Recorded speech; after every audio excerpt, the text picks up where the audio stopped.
Hello, everyone. I'm Dr. Aditi Joshi, one of the co-editors of Voices of Innovation Europe.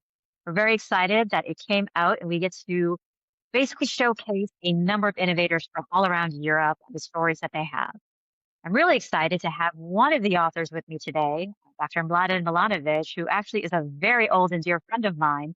So, hello everyone. My name is Dr. Mladen Milovanovic, and I'm consultant cardiologist working in clinical practice, and I also work with healthcare innovation at the level of health systems. So, over time, I've become increasingly interested not just in new technologies, but in how healthcare organizations actually adopt and integrate them into care delivery. So my focus is on models such as virtual wards and hospital at home, and on how hospitals, community services, and digital teams can function as a single coordinated system. What brought me into this work is the gap I've observed in clinical practice. We have strong clinical knowledge and increasingly strong digital tools, but they often don't translate into better system performance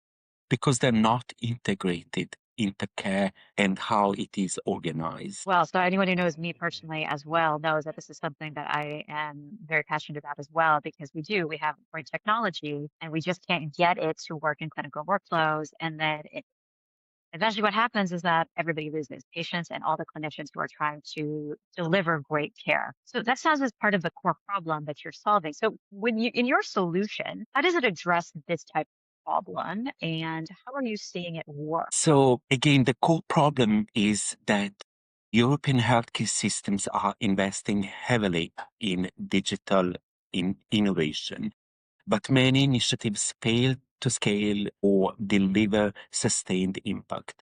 For example, in systems such as the NHS in the UK, virtual wards have shown reduction in length of stay of around 15 to 25% and reduction of readmission of 20 to 30% in well-integrated systems, while other regions struggle to sustain adoption. The difference is not in technology, it is how well the system is integrated. Hospital, community services, and digital teams often operate with different priorities and governance structures. So the real problem is not the technological capability, it is the organizational fragmentation. And successful technology adoption means that digital tools are embedded into routine clinical workflows and decision making. In practical teams, this means patients move seamlessly between hospital, home, community care, while clinicians across settings share the same data and accountability. We see this in Catalonia, where integrated care and hospital and home programs have reduced hospital utilization by approximately 30 to 40%, and in Scandinavian heart failure programs, where remote monitoring has reduced hospitalization by 15 to 30%. The challenge is that most healthcare systems remain structured in silos, organizationally, financially, and culturally. First of all, that's really impressive. I wanted, for any listeners who don't realize, a decrease in readmissions or hospitalizations by 30% is almost unheard of. It has a significant impact on both the care as well as the economics of it.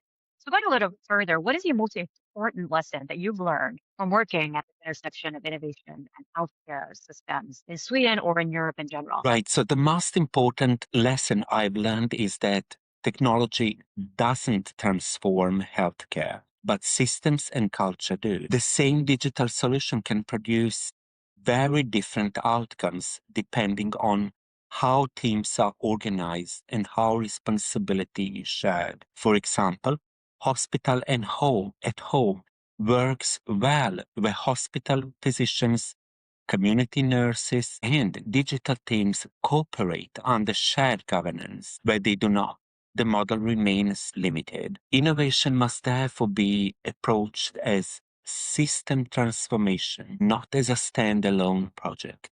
Completely agree. That systems thinking that you're talking about is really important. And so, last but not least, as we look to the future, you're doing a lot of great work in what you're already building, and just even the thought process that you're talking about and presenting for people to understand. But when you look in the future, where do you see European health innovation in 5 to 10 years? And what do you think needs to happen for it to get there? Right. So over the next 5 to 10 years, European healthcare is likely to move towards more distributed and integrated models of care. Hospitals will increasingly act as centers of specialized expertise, while more care is delivered in the community and at home, supported by digital infrastructure. The key challenge will be whether systems can integrate across organizational boundaries, including governance, payment models, and workforce roles. Within the broader European context,